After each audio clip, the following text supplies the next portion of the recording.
of the college of teachers. So he's a faculty member at Université Paris-Est, Créteil,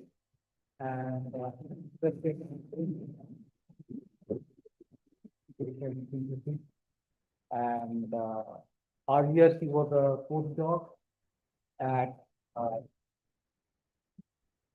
Belgium, and also in the Marseille, Marseille University in France. And he did his PhD from the University of Bordeaux. So today he traveled not all the way from France, but from Chennai to visit us. He could not officially visit, that's why we are having the talk here, unfortunately. But yeah, he came all the way. He will be here.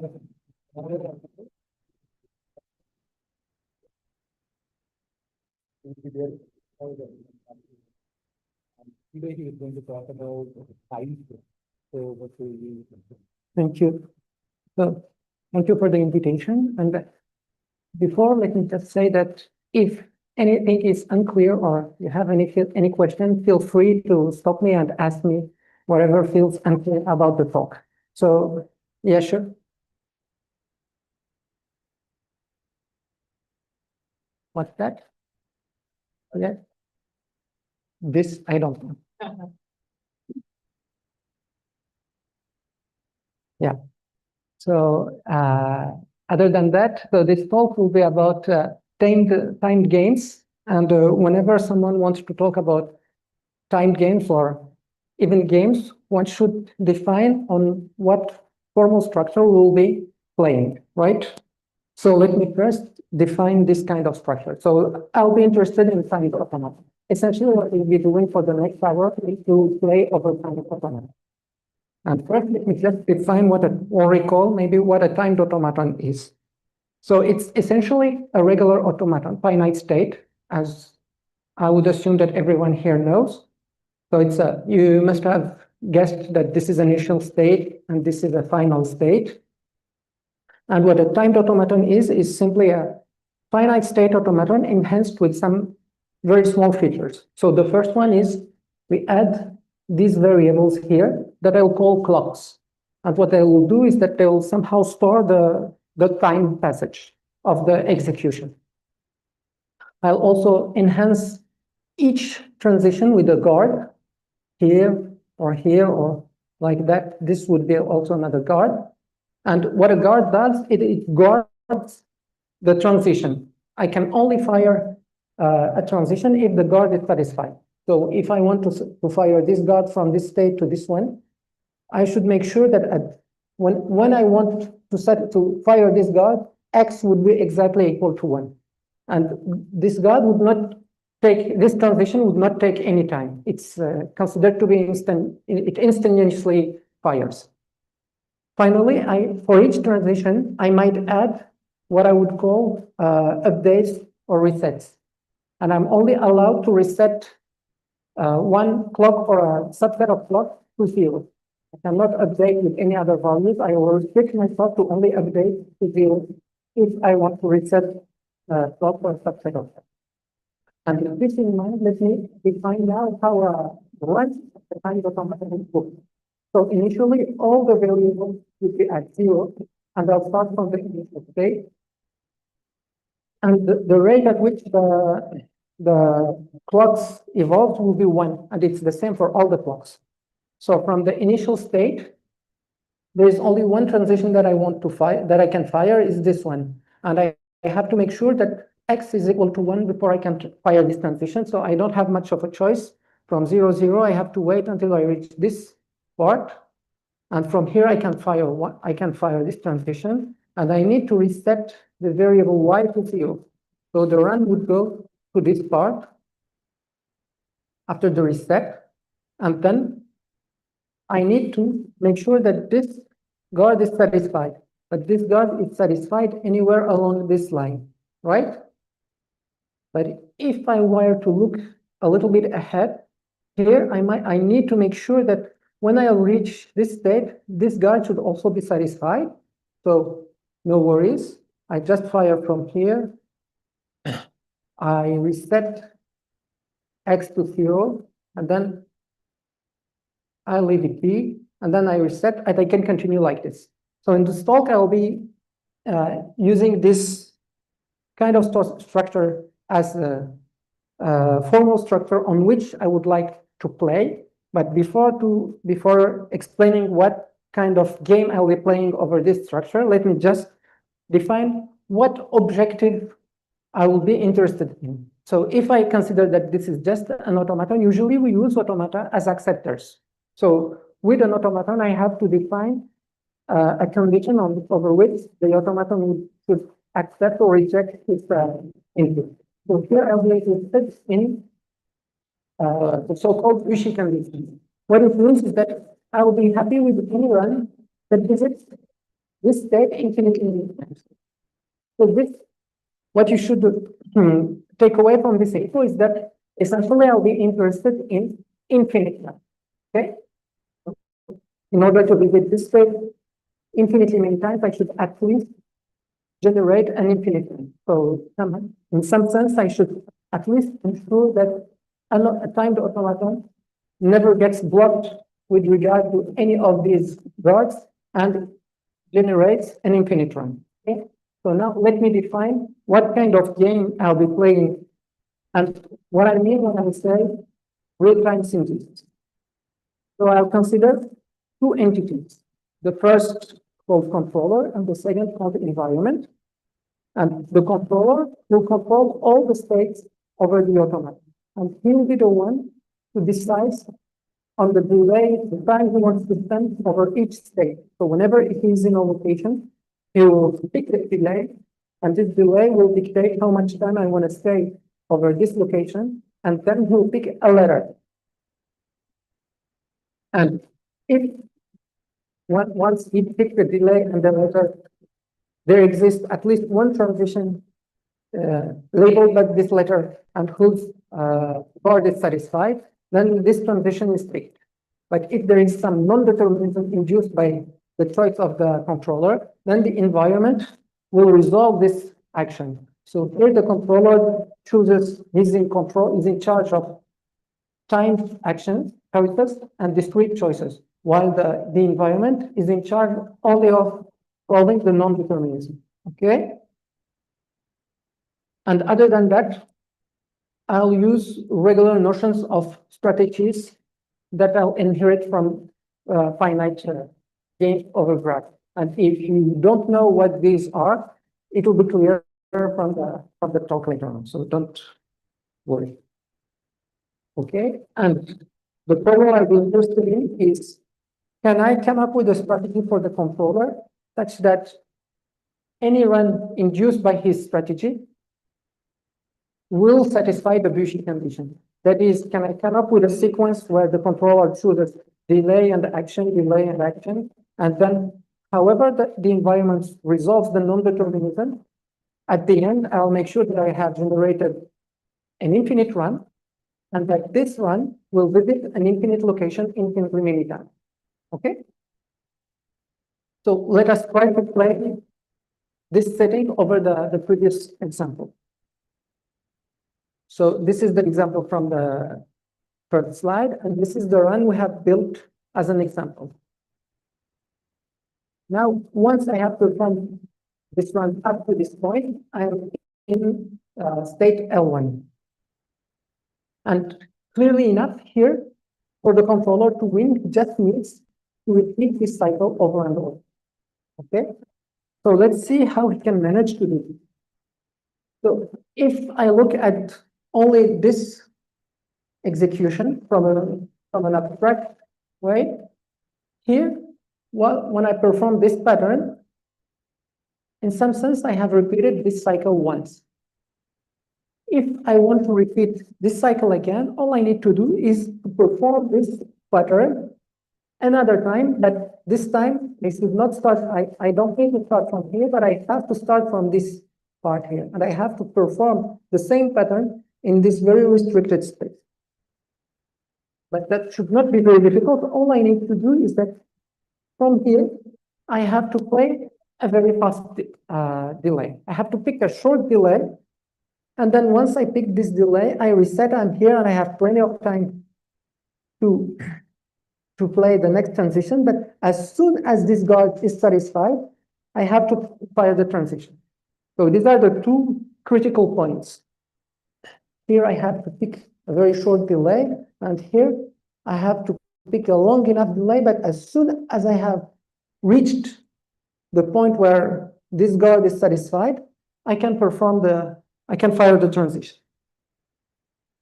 So from here, I have repeated this cycle once more. So now I have to play this cycle a third time. But what I might have not told you is that these variables, they are real. So they live in a real space. What it means is that I can just zoom in over this restricted part of the space, and then I can see that, okay, that's not that big of a problem. I still have plenty of time here, so I can perform one other cycle. Then I can perform an even other faster cycle, but then I'm really cornered, but still not a problem because I can zoom in and repeat. So the message from here is that whenever I need to repeat this cycle, I just need to zoom in and play faster delays. So you should kind of like you can elapse time from the green thing as long as, I mean, or even from the red state, You can elapse time from the red state L2. Yeah. So that after you reset your clock Y, right, and Y has to be greater than 2, you Yes. reset your Y clock, Yes. and when you fall on this x-axis, the value of the x clock should still be less than 2. Yes. I mean, here you can elapse more time so that the value of the x clock can be greater than 2, in which case you will get stuck. Yeah, if you get stuck, you lose. Okay. Because you won't be able to satisfy the Bushi condition. Because if you get stuck, you won't be able to generate an infinite. So here, my message, I guess, is that if I want to repeat this cycle infinitely many times, I just need to zoom in infinitely many times. Because whenever I look closer and closer to the space I have in hand, I can generate enough room for me to pick the transition as well. So eventually, after an infinite repetition of this cycle and infinite amount of zoom-ins, what I'll end up is I'll have somehow created this continuum of delay. Okay? So the initial motivation behind studying time game is real-time synthesis. And when one wants to perform real-time synthesis, he should only have in his mind that he wants eventually to build a real-life controller, a physical implementation of a controller that would control a real-life system who behaves according to clocks that have their own precision and own imprecisions. So now, how can I implement something that needs this amount of precision? It would never be possible because to implement this kind of faster and faster delays, you should require hardware that has infinitely small precision, and this would never happen. So here, what I'm trying to say is that the controller that relies on this kind of behavior to ensure the specification is not a realistic controller. And what we want to do is to develop a synthesis theory that builds correct controllers that do not resort to this kind of behavior to ensure the specification. Okay? So sometimes I might call this kind of behavior convergent behavior because usually they create convergence toward a corner of our face. Okay? And in order to do this, so a convergent behavior is any behavior where you create this kind of faster and faster delays. Because usually what you do is, in order to create this, you enforce accumulation towards some part of the space, okay?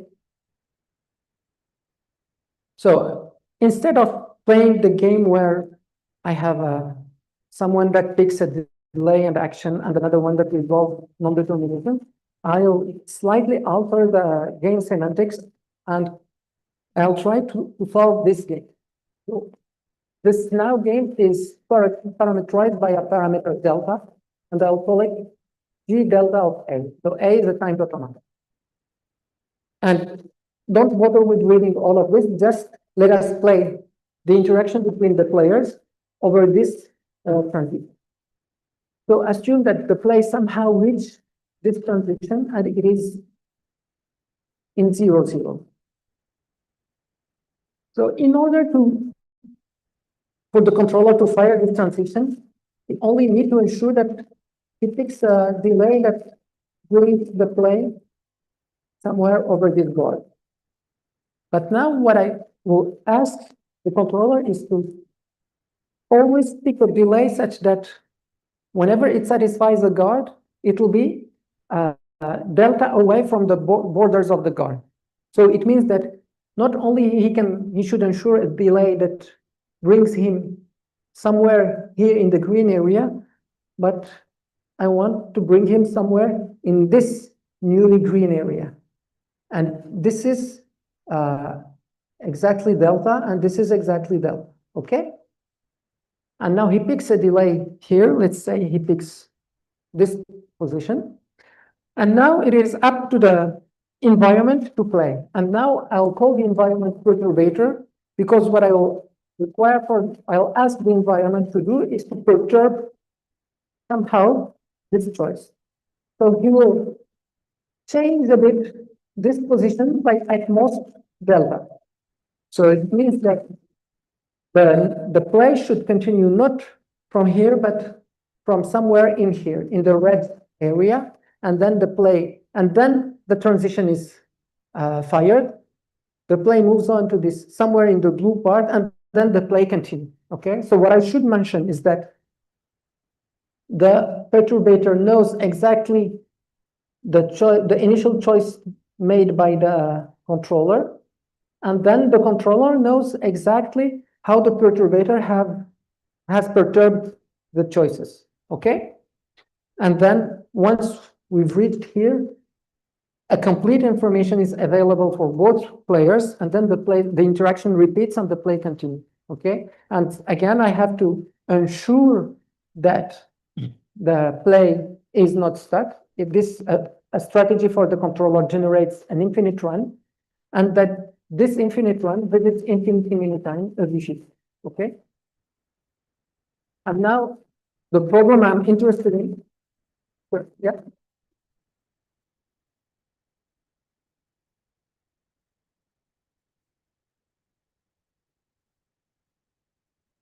I get the perturbation from the perturbated. That is the uncertainty you're introducing. Yeah.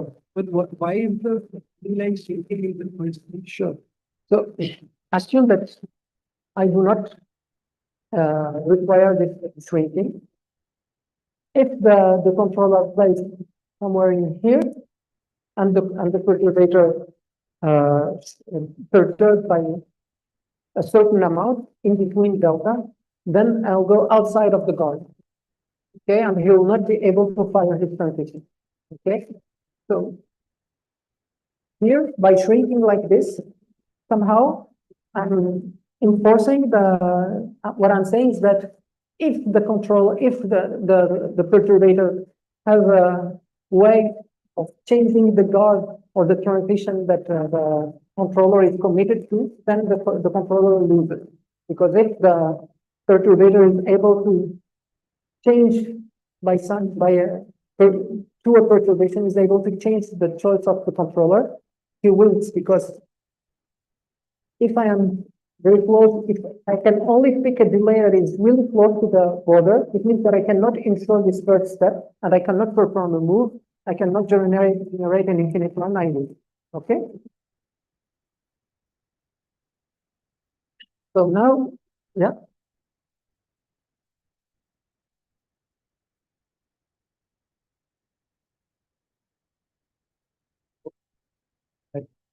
delta at the two ends, I mean, this Yeah, shrinking, the parameter. Yeah. the parameter, that is also delta, like the same amount by which the perturbator can perturb. Yeah. Here it's where the parameter comes into play. Okay, So this is delta, and the perturbator can only perturb by atmosphere. okay. So both are delta. Yes. So the problem now becomes, given a timed automaton and a Cauchy condition, can I decide whether there exists a parameter delta such that the controller wins the game of the previous slide with respect to this parameter? So I focus on the fact that I just need to find a delta. I'm not requiring to find the largest possible delta. I just need to find a delta. However, if I find a delta, naturally, all the smaller one will be okay. But I have no way to ensure that it's the largest one. Okay? Okay, so a solution now for this problem is a parameter delta together with a winning strategy for the controller. And how this ensures that I can win regardless, without any convergence.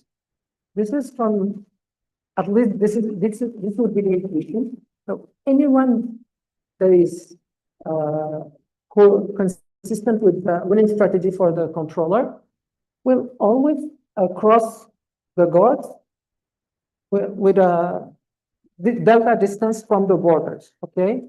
And he's somehow oblivious to how the perturbator will apply the noise, and it will never be able to push the controller toward it will never be able to create accumulation inside any given board.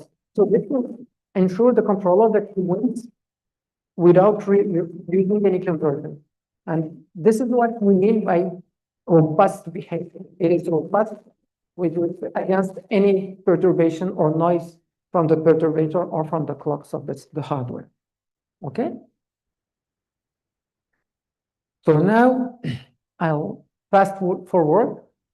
If any have followed any course on timed automata, they would know what I am about to talk, but just this is my message behind this slide, is that whenever someone asks a decision problem about timed automata, the first thing should be, in your mind, should be, okay, can I find a finite abstraction on which solving the problem over this abstraction gives me a solution for the timed setting, okay? And usually, one magical abstraction that works for almost anything for timed automata is called the region abstraction. And what it does is somehow the discretization of the state space of all possible configuration timed automaton visits. So a configuration is a state together with the value of the variable, the clock. And what you somehow want to do is to bring this infinite space of state space of configuration to a finite one through discretization. And how you can do this is, okay, this is the run that interests us. And let us focus on just this part of the run. Here to perform the transition, I am here and I need to ensure that y is larger than 2.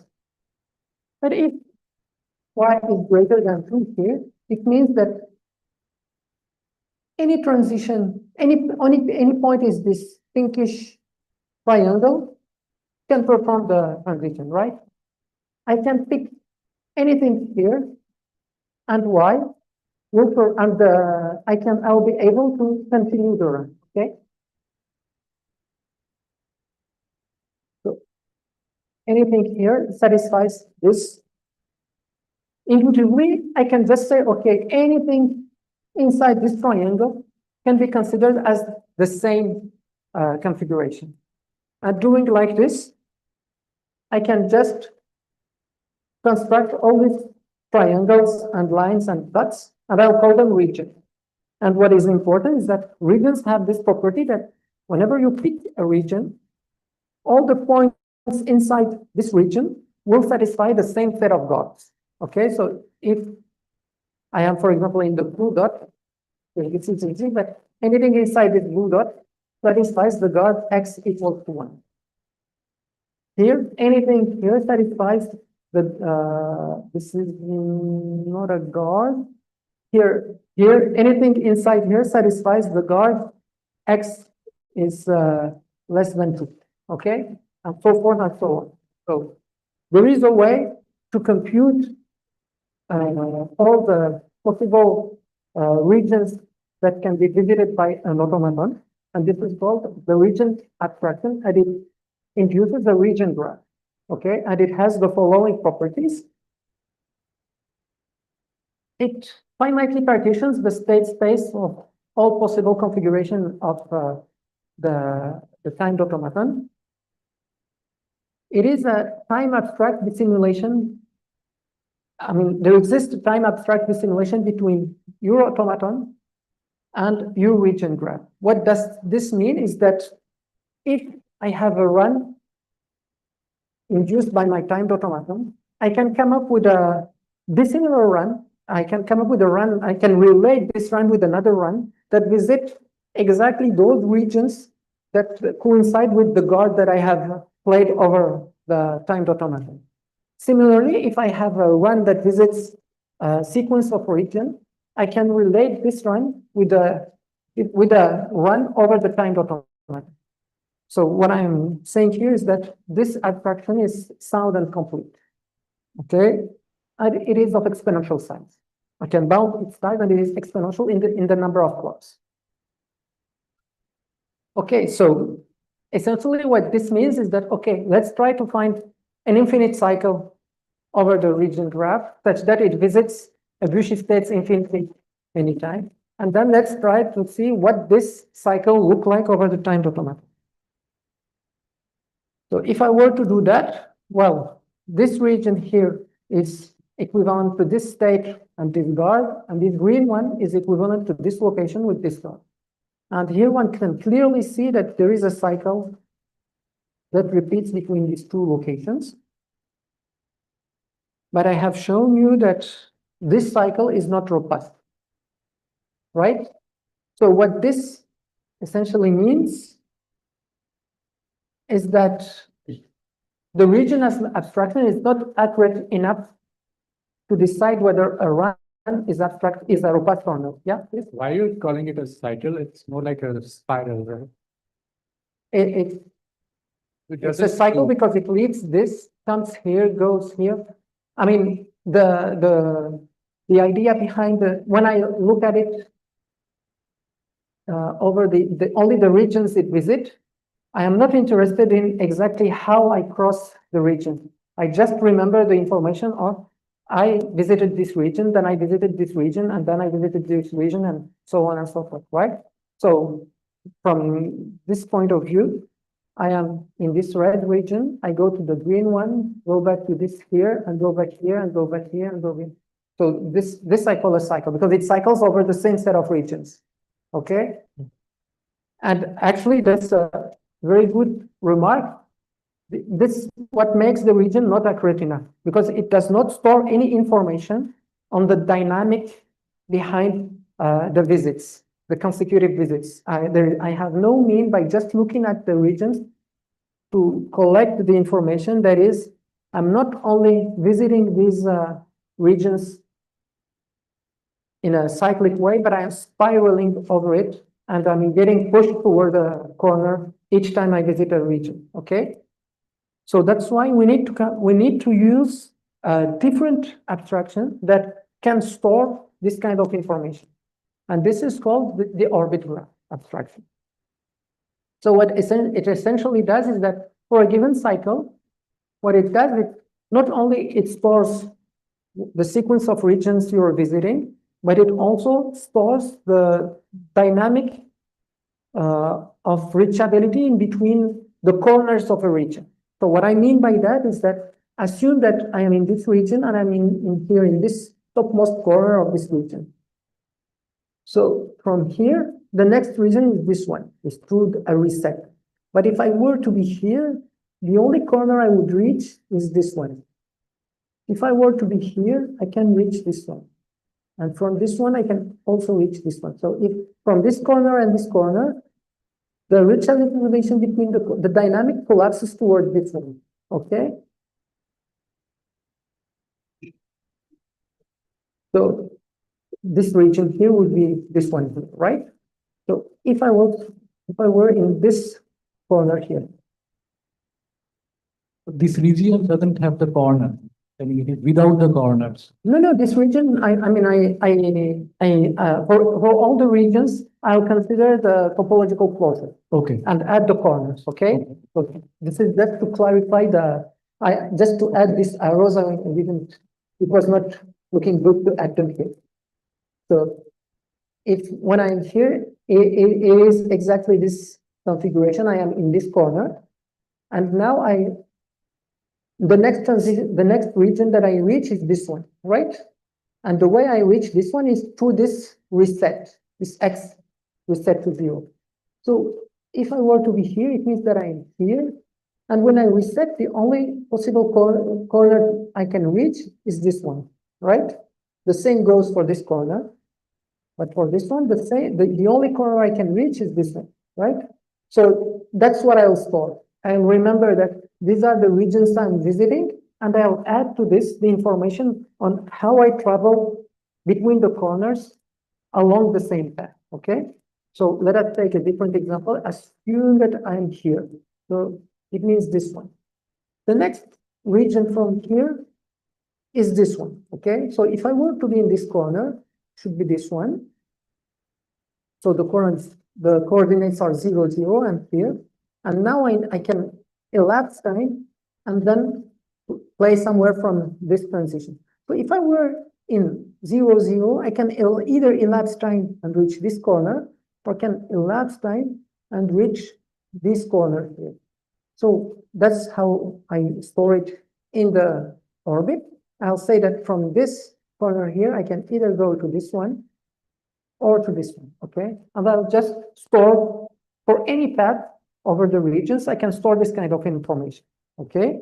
One extra bit of definition is that if this cycle were to be if the path were to be a cycle, means that the initial region and the last one along the path is the same, I can fold the orbit graph, and I'll call it a folded orbit graph. So what I'll do is, essentially what I compute is the transitive closure of the reachability relation of the graph I built, and I'll end up with something like this, okay? So now, nice property of this thing is that not only it tells you, it has the power of telling you how you can travel from a region to a region. But more importantly, if the folded orbit graph along a cycle is a complete graph. So if it is if it is a complete graph, what it means is that from anywhere inside this region, and if I follow this region cycle, I can choose wisely the time delays and then reach any other part inside this same region along the cycle. So essentially, I can avoid spiraling, right? So now the way we can solve the initial problem is that, okay, let's build the region graph. Let's find a infinite path that is at some point, let's find a cycle around the Vichy state. Yeah. So, I mean, there was this perturbation. Are you still talking about the perturbation for the orbit graph, or because it was not clear to me, like when you have the perturbation, then how is that like Sure. coming back to the same state? So How does that work? Okay, so what I'm doing here is that I'm abstracting away the perturbation. Okay. I'm defining a game over the region graph, and I'll use this orbit graph to discriminate between good and bad cycles. And then what I'll show is that if my cycle has a given property regarding this orbit graph, then it will be robust against perturbation. Okay, so the perturbation appears only when you play over the timed automaton. But what I'm saying is that given a timed automaton, forget about perturbation, build a region graph, play a game over this graph that is not timed at all, and then whatever behavior you'll get here, if it satisfies something regarding the orbit graph, then it will be robust against perturbations. So if you consider such a cycle in the orbit graph, Mhm. why couldn't you consider the same thing for the region graph? Like there also you put the. So that's what I'm doing. I start by locating a cycle over the region graph. And then I need to check whether it satisfies the condition with respect to its orbit graph. So not all the cycles will have a complete orbit graph. Some will have an complete orbit graph, and some will not. Okay? And those that have a complete orbit graph will be robust against perturbation, and those who don't have a complete orbit graph will not be robust against perturbation. Yeah, so my question is that why couldn't you do this just with the region graph? I mean, why do you need the orbit graph? And No, I mean, here, once you do this, so that's the information that you have in the orbit graph, in the region graph. You only have from this region, I can reach this region, but you need to refine this. I need to incorporate over this structure to store the information between the corners. Right? So that's what I'm using both notions. So yeah. So this is my main lemma is that if given a timed automaton, I can find a cycle that avoids convergence if and only if the folded orbit graph for this cycle is complete. Okay. And how I will use this in the game is this way. I'll use it to discriminate between good and bad cycles. So the robust and the ones that are convergent. Essentially, what it does is that assume that I can find a good cycle. It means that the controller has a strategy for visiting a sequence of regions such that when I consider the folded orbit graph in between this region, it will give me a complete graph. And this means that if the perturbator tries to push each visit of the same region toward the corner, because the orbit graph is complete, it means that at any point, the controller can escape to any other part of the region and escape from here and brings the play inside the region and be safe again. Okay?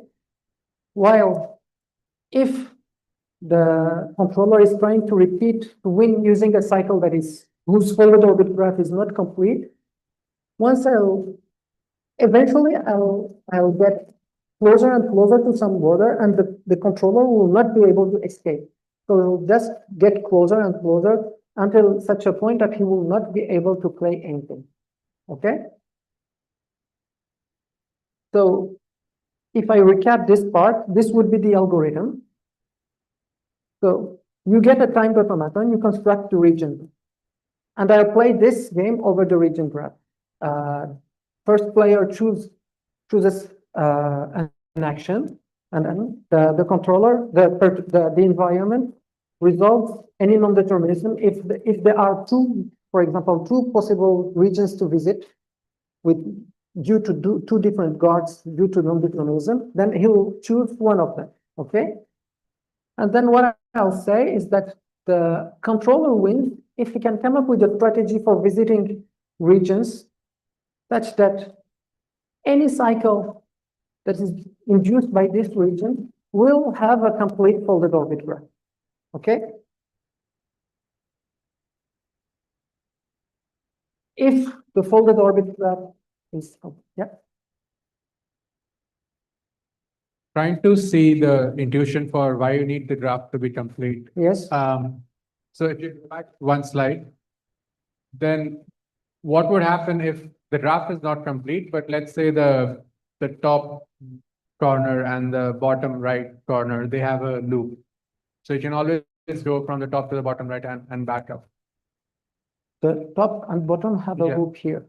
they have edges in both directions. Yes. So the controller would try to go to the top corner whenever it's stuck in the bottom corner and the other way. So if if there are this kind of loops, I don't think you'll be able to push the play toward this part of you'll be able to push not only to one corner or the other, but you'll be able to push toward this part here. Yeah. He'll not be able to control the perturbator will not be able to control vertically, but he'll be able to push horizontally. Okay, so this orange line would be vertical, right? And it'll get closer and closer and closer. So eventually, the controller will be so close to this border here that it will not be able to elapse enough time and remain in the region. And it will not be able to elapse enough time and still not be and still be ensured that the perturbator will not push him away of the guard after the perturbation. But this is for this triangle case, right? What Yes. the shape is? If the shape if the shape is more complex, I'll be able to prove a invariant that shows that essentially what it tells is whenever the graph is not complete, the perturbator will be able to find a border or hyperplane inside the region, and he'll be able to create convergence towards this hyperplane. Do you have some? Do you need something about the shape? No, the shape it will always be a triangle or a simplex. Okay, it will always be a region by essence. I have not pushed this forward, but by essence, a region will always be a simplex. It will be either a triangle or a triangle in n dimension. You cannot have a guard like x plus 2y at most. No. Okay. Okay, then. Okay, then. Yeah, so I'll have this game, and then what I'll be able to, well, all I need to do is to come up with a strategy such that this strategy of the controller ensures two conditions. The first one is that the controller plays visits an infinite state, visits Bucci states infinitely many times, and that the cycle has a folded orbit graph who's complete. So the folded orbit graph of the winning cycle is complete. Okay. So with this, I can build I can design a next time algorithm, because I only need to store the entire region graph to check this condition. Okay, and because it's size exponential in the size of even in the number of clocks, I have a next time algorithm. So this problem is actually X time complete. So I don't know how the time situation look like, but okay.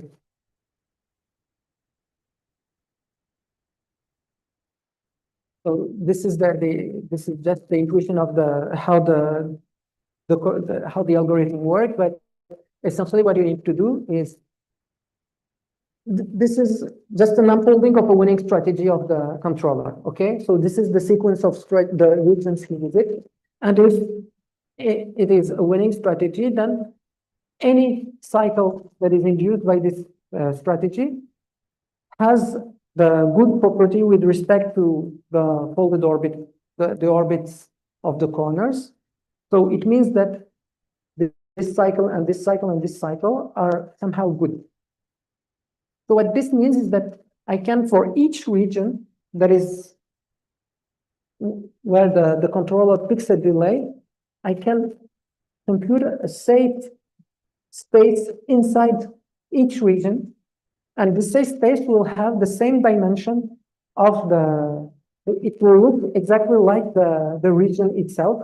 So here it will be just a smaller triangle, here a smaller triangle, here a small triangle. And I can compute for each region where the controller picks a delay, this safe sets.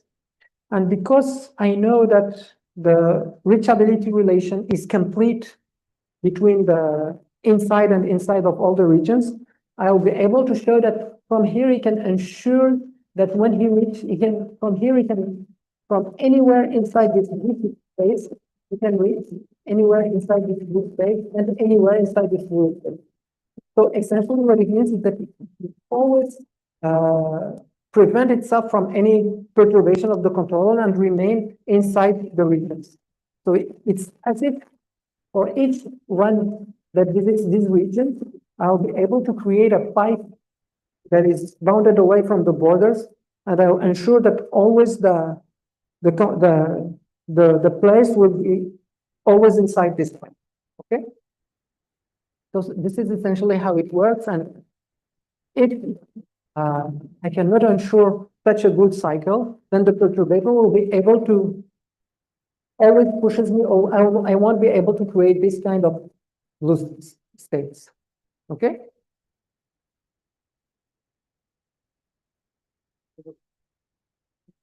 Finite memory strategy, it's on the folded orbit graph. When you say finite memory strategy, it's On the region graph. on the region. Yeah. Anyways, you only have a finite number of regions. Yes. Then you will have a finite number of folded orbit graphs. Yes. So finite number of Yes. regions and finite number of. So I have a finite number of regions. Yes. So obviously you might have an infinite number of cycles, but you will have a finite number of folded orbit graphs, because eventually, if you combine between two cycles to create a new cycles, so you will fall on a folded orbit graph that you already have created. So this is just the property of the orbit graphs, is that even though you have infinite amounts of cycles, you'll always have a finite amount of folded orbit graphs.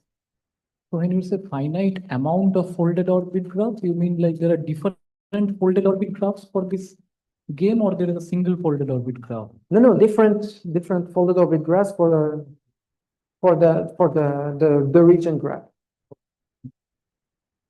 Okay.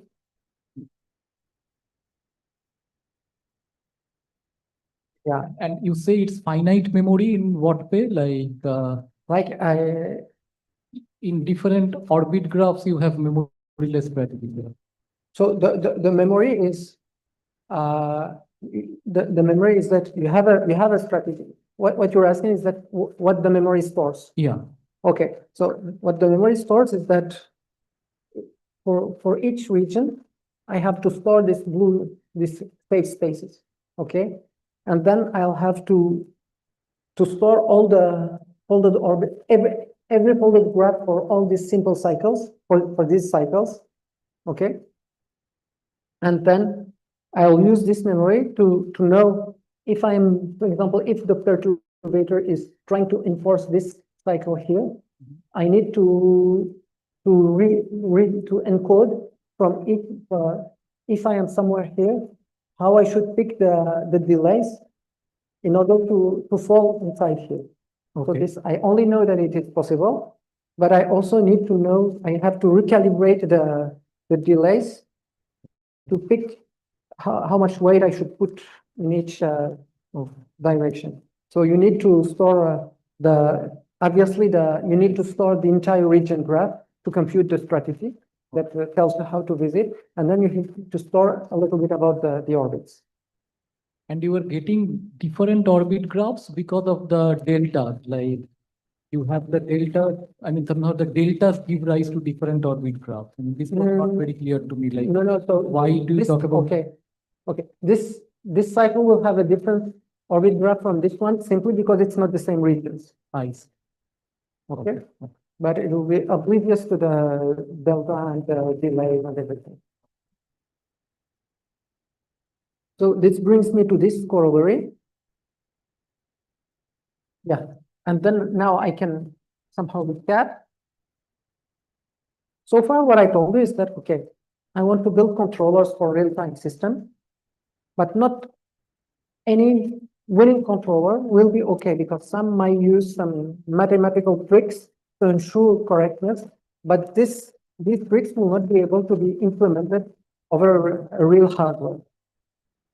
Oh, now one could tell, okay, now you came up with this nice robustness theory and you're solving this kind of issues, but maybe it's too pessimistic, it's too strong, it prevents you from well-chosen sequences of perturbations. But in real life, there won't be a perturbator that is picking this precise sequence of perturbation to push you towards something bad, and maybe they will happen at random, okay? And you only need to prove that there exists a controller that ensures the specification against these random sequences, okay? So one way to model this is to say, okay, let's change a bit the setting and say, okay, now the controller picks a delay and an action. A perturbation happens at random, and then the environment resolves the non-determinism. Okay. So here, what we were able to show is that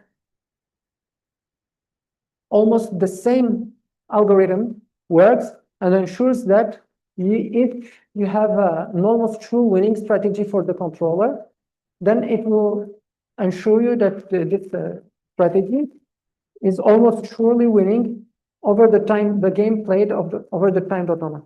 But the main takeaway from this result is that not only we can solve it against random perturbation, is that if someone is applying random perturbation and is able to win, so it means that it's able to win everywhere. How? It is because in this game, you have the following property, is that either everything is almost, either you have an almost sure winning strategy, or all the strategies will be losing. So you either win almost surely, or you lose almost surely. So what this means is that either there is a sequence, if there is a precise sequence that pushes you toward a border and that prevents you from winning, then this sequence does not need to be that precise. It can happen at random, following any random law, and it will ensure that the game will be stuck. Okay. So we said, okay, so here the randomness does not give that much of a power to the perturbator. Let's see what happens when, again, the non-determinism is also solved according to something random, whether this gives more, changes a bit the setting. And here, yes, so a slight alteration of the game and the winning condition allows us to solve the problem.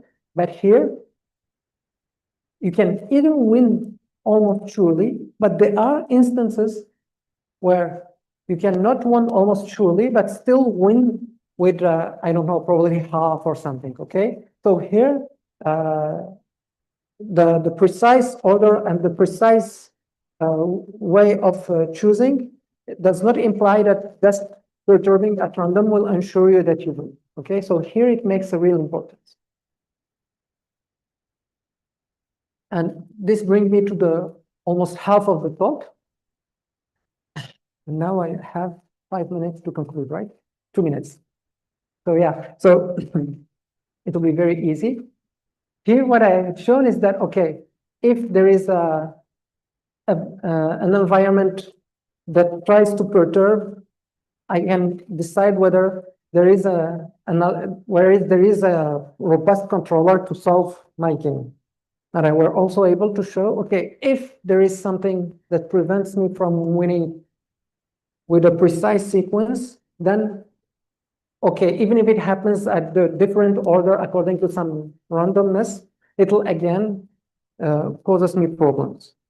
But what I'm still missing here is that if I give you a game and I tell you, okay, this game is not robust, and then I ask you, okay, can you explain me where is the source of the non-robustness somehow? How can I repair the automaton and try to regain robustness? I will not be able to answer. So this algorithm here only says yes, no. And if I'm giving a model and it is not robust, so I just throw it away if I'm not able to come up with a solution, right? So what we decided to do is try to come up with a sort of notion of repairness for non-robust automata, okay? So now I will not go through all the details. I'll just show how what we mean by repairing non-robust automata. So one way of doing this, and it is an extreme way, is that, okay, by now we're quite confident about the fact that this cycle is not robust, okay? So I'll say, okay, what happens if now I'll say I change a bit this guard and say, okay, this is not inequality, but it is an exact guard. I only allow transition here if it's equal to 2 and see what happens and solve the game. If here I'll be able to repeat this cycle robustly, it would mean that, okay, this transition is the cause of non-robustness, and I only need to be exact here and allow perturbation anywhere else, and I'll be robust, okay? So I know that, okay, in order to repair my problem, my system, I just need to be precise here. So you can invest more money in clocks here, buy better one, and here you can buy cheaper one that are not precise in. Okay? So if you try all the possibilities, you'll end up with the fact that, okay, this system is really bad and it's helpless, it's beyond repairing, and you only need to play, you can only repeat this cycle here if you play exact transitions. Okay, and the rest of the talk that I will not do is how to solve the robustness, the robust synthesis in the context of exact guards. So why is that? Is that solving this problem with punctual guards, that meaning these exact guards, I'm not able to use the previous algorithm from the first part of the talk, because if in the first part the controller were to play a transition like this, the perturbator will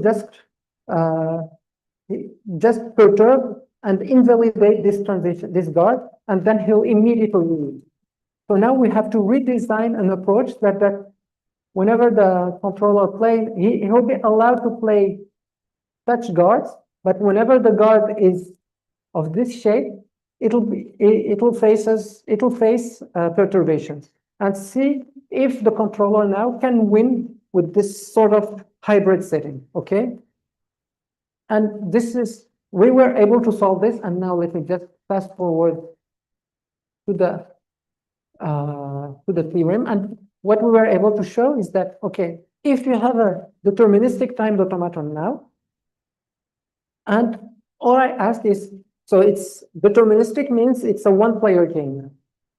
And now if you want to decide whether you can come up with a sequence of delay and transition such that this sequence has perturbation and sometimes it has exact transitions that they are not perturbed, can you decide if there exists a strategy that can use this exact transition to regain robustness, okay? And you can decide this in p-space, okay?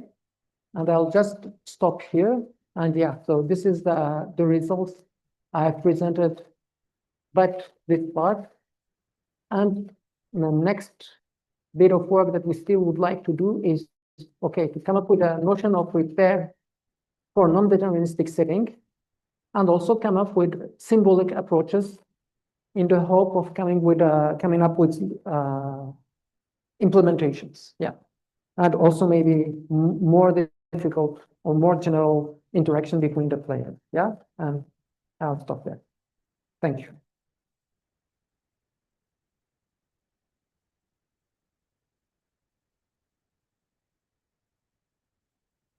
questions?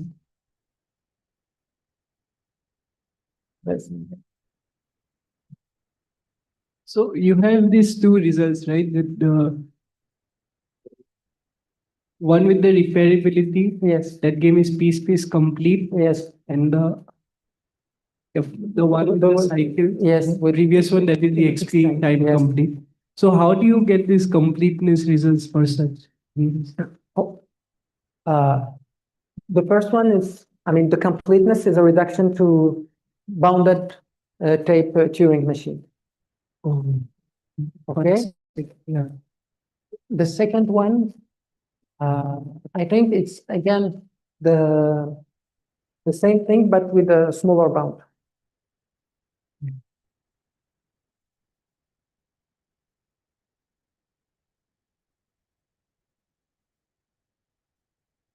More questions? So, I mean, what is the broad idea for the second one to be in piece space and the first one? Yeah. So essentially, in the first one, you need to store the entire region graph because you need to react to how the environment resolves the non-determinism. Yeah. In the second one, there is no environment that resolves the non-determinism. So you can just store the region graph on the fly. You don't need to store it at once, but you just visit it on the fly. And this way you can come up with a piece space. So there is an environment in the second one also, right? Like, I mean, there is... Yeah, but it only perturbs the environment. So once you abstract the perturbation when you consider the region graph, there is no more environment in. Oh, so there is no more that non-determinism. Yeah, there is no more. The region graph is deterministic, and you can always you don't store it entirely. Have you looked at, so here you were primarily talking about this bushy objective, right? Yes. But have you also looked at some other more general things like parity, for example? So parity would work.